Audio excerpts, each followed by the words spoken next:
就鄂特这个国家呢，虽然很小哈，但特别有骨气哈，就凭着几百万人去对抗有几千万人的埃塞啊。Hello， 大家好，我小钟啊，我现在是在非洲的厄立特里亚，我身后呢是首都阿斯马拉的一个坦克墓地，这边呢是堆了成千上万的装甲车呀、战车啊之类的啊，这些东西呢都是当时鄂特和埃塞打仗留下的。今天呢就跟着小钟一起来回顾一下鄂特和埃塞的这段战争历史。要进到这个地方呢，还是需要去打条子的，兄弟们。先咱们搞了个条子过来，那边堆的都是装甲车，这个应该是个发电的，是吧？这是个泵 ，Made in USSR， 苏联啊，兄弟们。这写的俄语 CCP。这个感觉像是一个发电报的。就在厄立特里亚这个国家呢，有很多的这些因为战争啊，因为时间留下来的东西。这台车是啥个车啊？咱去看一下，感觉像是发电的，像个锅炉一样的呢。这个呢是一个车载的高车炮啊，兄弟们。这边也是一辆装甲车，这个应该是通讯车啊。不知道视频前的朋友们有没有知道这个坦克型号的？我是不懂啊，兄弟们。我是第一次见这么多坦克啊！我的妈！兄弟们看一下，我的天哪，全是装备。这个重不重啊？我的天，这个盖子都这么重吗？看来当兵真不容易啊！咱们现在进去看一下啊。这个就是炮管了，兄弟们。不知道这里面还有东西吗？没了。这里面放炮弹的吧，应该是。machine gun， 这个是那个机枪。这些苏式装备呢，都是当时苏联给到埃塞的。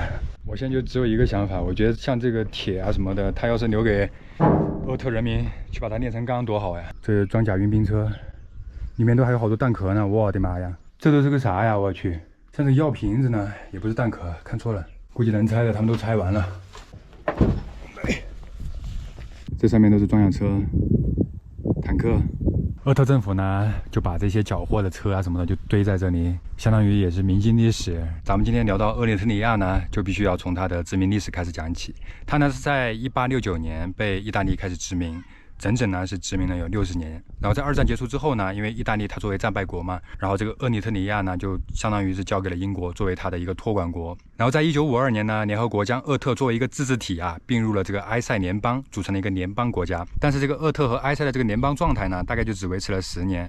因为这个埃塞的皇帝啊，末代皇帝海尔塞拉西呢，他是在1962年的时候呢，宣布将鄂特啊，他以前只是作为一个自治体哈，现在他说的是要把它并为埃塞的一个省。海尔塞拉西的这个做法呢，也是引起了这个鄂特人民的极度不满啊。本来就是作为一个联邦的国中国了，现在你还要得寸进尺，你还要把我纳入你的一个省。那这下子鄂特人民就不干了啊，开始反抗这个埃塞政府，长达30年的斗争就开始了啊。就鄂特这个国家呢，虽然很小哈，但特别有骨气哈，就凭着几百万人去对抗有几千万人的埃塞啊，他们当时为了反抗埃塞啊，真的是去借钱买武器来打仗啊，真的很不容易。但是好在呢，这个鄂特人民呢，最终还是赢得了这个战争的胜利啊，打了30年，在1993年的时候，终于实现了独立。但是好景不长，在1998年，埃塞和鄂特又开战了，双方呢是死了有10万人，100万人流离失所啊，成为了难民。对于人民来讲的话，战争真的没有胜利者。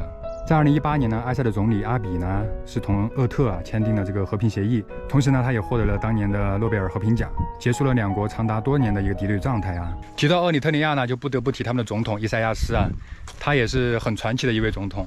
他当时呢是自己创办了一个叫什么厄立特里亚人民解放阵线是吧？带领全国人民去对抗埃塞。后面呢也是成为了这个国家的国父，也是成为了这个国家的总统，到现在他一直都是啊，所以他整整是执政了30多年。这个伊塞亚斯呢，在21岁的时候就去中国留学了，然后在此期间呢，也是深受毛泽东思想的影响。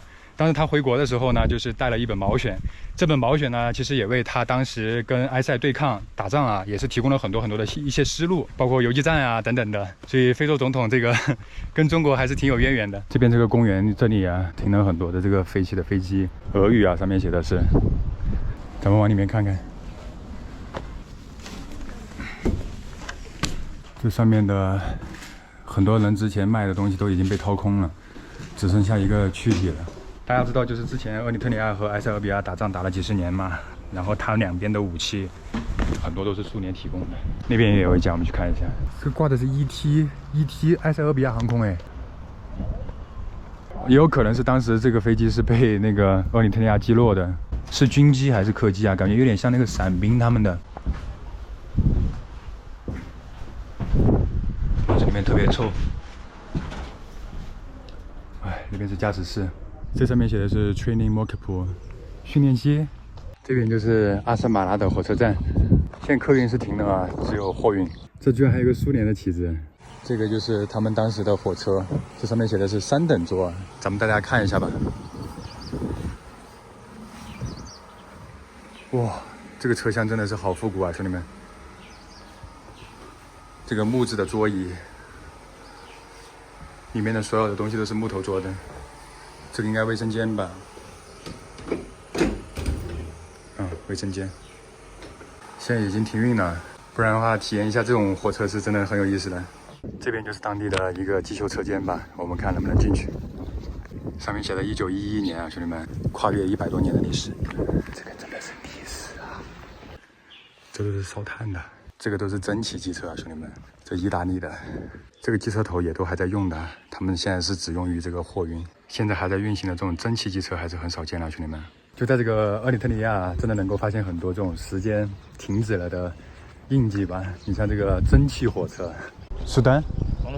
From Sudan. Khartoum. Why you come to Eritrea? Yeah. OK. 这个小哥他是苏丹的难民啊，因为苏丹前年是爆发了内乱嘛，打仗了，所以他们就举家的逃到了这个厄立特里亚，逃到了一个非洲朝鲜这样一个国家。大家看到这个集装箱围起来的地方呢，就是难民营的里面。Salam。OK， 他们应该也是苏丹老乡。他说可以带我去他们那个苏丹人的一个聚集区，也就是难民营吧。我是第一次进到难民营啊，看一下。Salam alaikum. How long have you stayed here? 2 weeks. The war is not yet finished? No. So you are waiting for finish, then you go back? No. No, go back? No, I will travel Saudi Arabia. Travel, okay. Cool. So how do you find Eritrea? Yes. It's good, right? Yes. People are nice. People like. People nice. Yeah. Okay. شكرا. It's good in Eritrea. شكرا. Shukran. Yes. Okay, Motop. Eritrea. 兄弟们，刚才发生了一件事情啊，就是我不是跟一个苏丹的难民聊了天嘛，就是想采访他关于一些问题，然后他就带我走进了一个难民营，然后被他们的一个负责人看到了之后呢，他就让我把这个拍摄内容删除掉了啊。其实里面的画面还是挺珍贵的，就是真的能看到一些难民他们的一个生活状态或者什么的。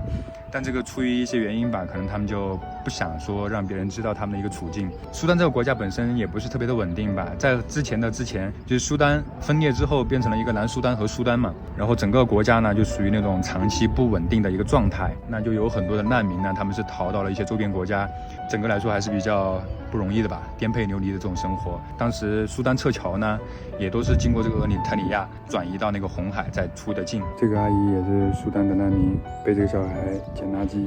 这边是厄特的当地人在这边耕地干农活啊，他们用的这个耕地的方式还是特别的传统啊。整个厄特这个国家呢也特别的落后，80%的人口都是属于农业人口，大家可以想象一下。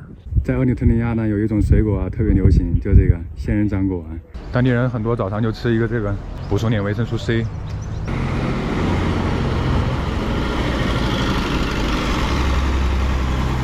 它停吗？咱们先来体验一下这个厄立特里亚的公交车啊。Anywhere. Anywhere. Okay. Thank you. From China. Yes, yes. Tourist. How much? How much lakfa? 6 lakfa. 第一次在这个厄特坐公交啊，包车了，兄弟们。这边的公交车都是清一色金龙，这个车子也是真的是饱经沧桑。这个车子，哦，还是厄立特里亚国防部的车子呢。这个大爷的车坏了，这些车的确也都是上了年纪的，很容易就歇菜啊。话音未落啊，又来一辆老爷车。在厄立特里亚的街头呢，有很多这种 vintage car 啊，年代已经相当久远了，兄弟们。